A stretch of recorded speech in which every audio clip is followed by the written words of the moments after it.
who gets to discriminate? Yeah. And where would it stop? What if it was a Jewish wedding? Okay, no, bear with me. And the floor said, I don't want to participate in that kind of religious system. I would find another florist happily.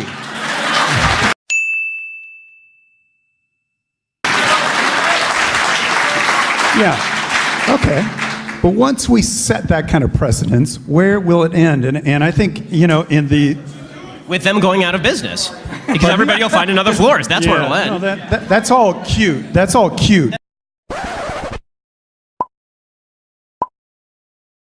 That's not cute. That's real. No. Why do you, the lunch counter protests against the lunch counter protests that are so famous in the civil rights movement occurred as a voluntary boycott in the early '60s, long before the civil rights movement, and it integrated. They integrated the business because of that. Capitalism discriminates against no color, no creed, and no sexuality. They want the cash. Integration was done by force. Yeah. Against force. Against state government. Most whites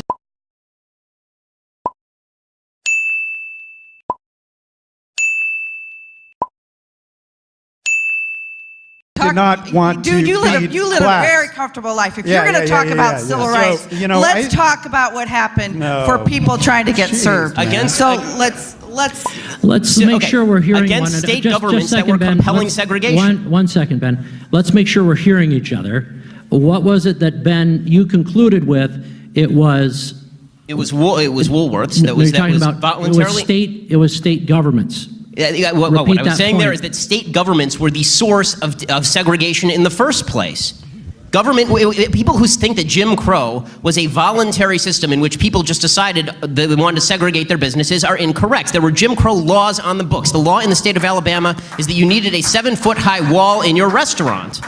Okay, this idea that the government always has clean hands and that it's individuals who are the problem, and that capitalism, in the absence of government compulsion, is not the solution to discrimination, must have missed the last 50-odd years of history in this country. Let's have the Reverend. You had something. I think, you know, Ben, the enormous inequality in our economic system is in part because of your divine term, freedom. And to think that, okay, hey, bear with me, to think that freedom is always the answer. It's always the answer, isn't it?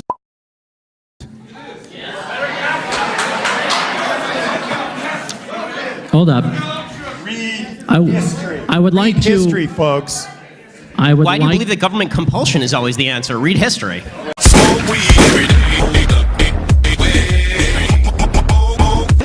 You turn. Is it that fleece you? Do you think poverty is part of genetics? Answering your questions. No, you can't say that. I don't think wealth, personally, I don't think wealth and genetics have anything to do with each other, actually. If you're born in the U.S., it really doesn't matter the condition of your birth. What matters is what you inherit from your nurturing, from your environment, whether or not you're going, I'm just from the standpoint of having been born with little. You can always get out of that. Poverty is just... But environment effects.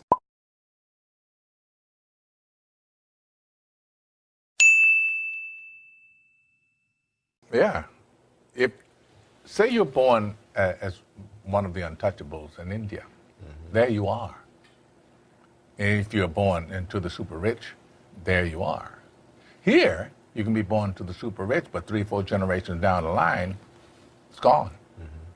That's here's in this country. Here's a stat from your show, and it says that the richest 85 people on this planet have as much money as the poorest 3.5 billion. Yeah, right. That's on the planet, however. It's not far off in America.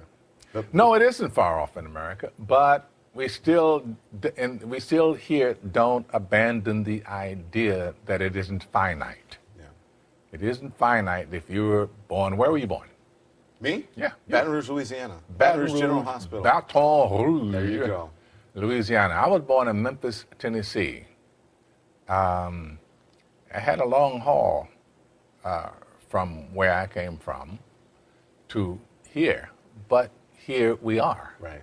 So proof of the pudding is in the eating, and here we sit at the dining table. But it's hard to, when you say that to some people, because they say, oh, there you go with a pull yourself up by the bootstraps thing, and, you know, you're just being respectable. Not everybody can do that. Well, everybody can. Everybody doesn't. Courage is the key to life itself. There are a lot of people who are born in situations where they say, well, I'll never get out of this. So they won't. I say to people who say, well, I would like to have done so and so and so. So, well, you could have done it. So, well, I couldn't get out of here. Man, the bus runs every day. You're exactly right. Yeah. If you can conceive it in your mind. If you can think of it, you can do it. That's the human condition. If we can imagine it, we can do it. Right.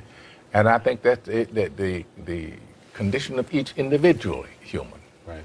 So the whole thing, especially the president and Democrats now are talking about income inequality, and that's basically what, you know, when you talk about the richest 85 people on the planet, right? Yeah. It's income inequality. Do you think that's, looking at, you know, what's happening in the news now, is that a good idea? It's a great idea. It is the greatest idea.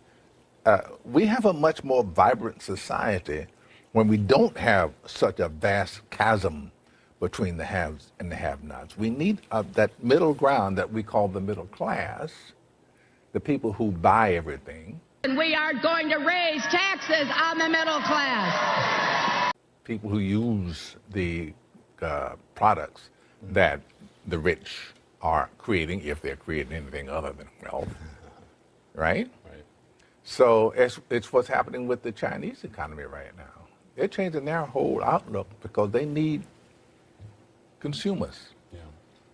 And without a middle class, you're not going to have consumers. You're not going to have it at the level that we normally would have it. So can I go back to, because I thought what you said was fascinating, because you called it bull when you said people can't, you know, pull themselves up. Do you think that race plays a part in wealth distribution, or either a mindset that you can't or Today? cannot? Yeah. No. You don't? No, I don't. I don't. You and I, we're proof. Why would race have anything to do with it? Put your mind to what you want to do and go for that. It's kind of like religion to me. It's a good excuse for not getting there. Yeah. You know, I said, and it's probably get me in trouble, but I said to some of my colleagues recently, so I know that it's an issue, but it seems like every single day on television I'm talking about race, and it's because of the news cycle, it's in the news, but sometimes I get so tired of talking about it. I want to just go, this is over, can we move on? And if you talk about it, it exists. Right. Yeah. It's not like it exists and we refuse to talk about it, but making it a bigger issue than it needs to be is the problem we have. I do agree that there is stigma that I have to deal with because I am fat, but I'm actually really in celebration of my body. I find beauty in diversity. I think we come in all shapes and sizes. And the assumption that we've dealt with a lot on this show is that just because you're obese, you must overeat. You must have an eating disorder. I know that not to be the case. I know you can have a healthy relationship. Now, Mimi, you say this is misleading. Go have at it a little bit.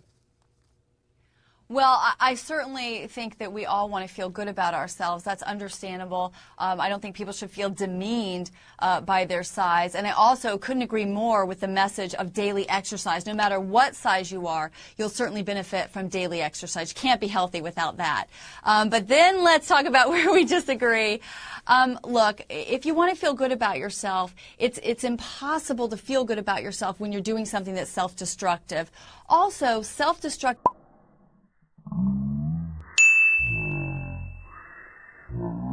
behaviors that result in damage or debilitation or even disfigurement to the body, that's never going to be perceived as beautiful.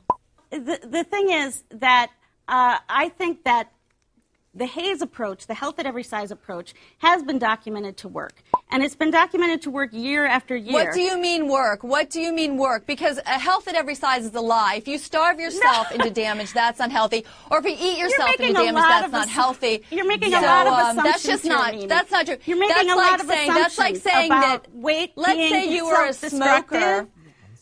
Let's say you're a smoker and have black lungs, and you try to say that's healthy because you don't have cancer yet. We know that it is actually factual that obesity is dangerous, and it's connected to cancer, stroke, Alzheimer's. We even know it's connected to an increase in birth defects. So there's nothing left to debate. Mimi? It's not beautiful. It's not healthy. I think you need to separate the idea of weight from healthy behavior.